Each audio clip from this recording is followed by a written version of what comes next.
Bwana, nikukaribishe tena mtazamaji wa Manyuzi TV kuendelea kupata dondoo za kimichezo kutoka hapa. Dirisha la usajili wa klabu za soka za wanaume limefungwa rasmi siku ya jana ya tarehe 31 Januari 2026 majira ya saa 6 kamili usiku. Kwa upande wa timu za wanawake lilifungwa hapo juzi tarehe 30. Timu zote zimefanya mabadiliko kwenye vikosi vyake ili kuendelea kuongeza nguvu na kuendelea kuvihimarisha vikosi katika michezo ya ndani ya ligi ya NBC Tanzania Bara na ligi zingine za ndani zinazoshiriki pamoja na ligi za nje za kimataifa. Katika timu ambazo zilifanya sajili zake siku ya hapo jana, saa chache tu kabla ya dirisha la usajili kufungwa, ni pamoja na timu ya Azam FC ambapo imekamilisha zoezi zima la usajili kwa kumsajili winga Abel Aba mwenye umri wa miaka 25 akitokea klabu ya soka ya KF Tirana ya nchini Albania.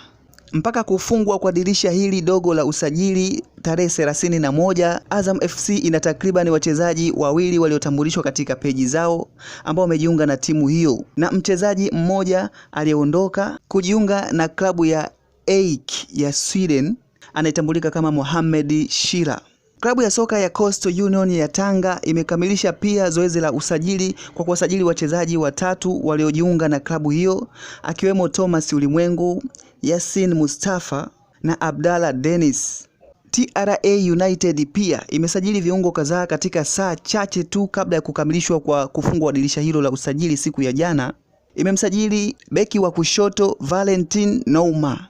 ikiwa ni siku moja tu imepita baada ya kukamilisha usajili wa wachezaji wawili katika klabu hiyo, Jamal Issa Chamoe Karabae ambaye amejiunga na klabu hiyo kwa mkopo akitokea klabu ya soka ya Simba Sports Club. Klabu ya soka ya KMC pia imekamilisha usajili wa mshambuliaji Eliuta Mpepo akitokea klabu ya Singida Black Stars. Tukija katika vilabu vyetu vikubwa viwili vya hapa nchini kwetu Tanzania, mahasimu hawa wa Simba na Yanga, watani wa jadi, kwa wachezaji ambao wametambulishwa kusajiliwa katika klabu hizo masaa machache kabla ya dirisha la usajili kutangazwa kufungwa. Tukianza na klabu ya soka ya Simba Sports Club, wakifunga zoezi la usajili ni siku moja tu imepita walipomtambulisha nyota wa kimataifa Ino Jospin Loemba akitokea klabu ya soka ya Colombe Sports ya nchini Cameroon. Raia huyo wa nchini Congo Brazzaville mwenye umri wa miaka 22 anajiunga na klabu ya Simba Sports Club kwa mkataba wa miaka 2 na kufanya kuwa jumla ya wachezaji wapya waliosajiliwa na klabu ya soka ya Simba Sports Club kwenye kipindi hiki cha dirisha dogo la usajili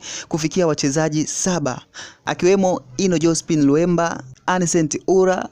golikipa Jibrila Kasir, Ribase Gue, Kratos Chota Chama, Ismail Toure pamoja na Nixon Kibabage. Na wachezaji walioachana nao katika kipindi hiki cha dirisha dogo la usajili ni pamoja na mchezaji Jean Charles Ahoua na Mohamed Bajabel aliyetolewa na klabu hiyo kwa mkopo kuelekea katika klabu ya polisi ya Kenya. Kwa upande wa mahasimu wao wa klabu ya soka ya wananchi Young Africans imekamilisha zoezi la usajili katika kipindi hiki cha dirisha dogo kwa kumsajili mchezaji Buba Jamer, winga wa kimataifa anayecheza pande zote mbili mwenye umri wa miaka 25, raia wa nchini Gambia, akisajiliwa kutokea klabu ya soka ya Inter ya nchini Angola. Yanga pia ina takriban wachezaji 5 waliosajiliwa katika kipindi hiki cha usajili: Alan Okelo, Laurindo Aurelio Depu, Buba Jamer,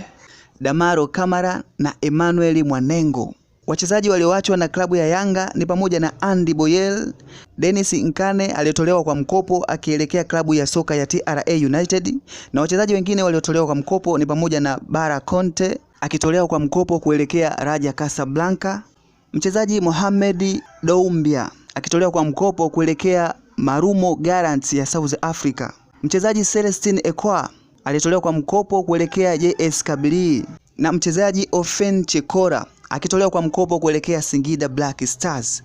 Bwana, hiyo ndo listi ya wachezaji ambao wamesainiwa katika kipindi hiki cha usajili kabla ya dirisha kufungwa tarehe 31 Januari 2026 hapo jana, na wachezaji ambao wameachwa na klabu hizo katika kipindi hiki cha usajili. Bwana, endelea kufuatilia Manyuzi TV kwa kupata updates mbalimbali zinazohusu michezo, teki pamoja na kufahamu masuala ya burudani na kijamii. Tukutane tena hapo baadaye, usiache kusubscribe, kulike, kushare na kucomment.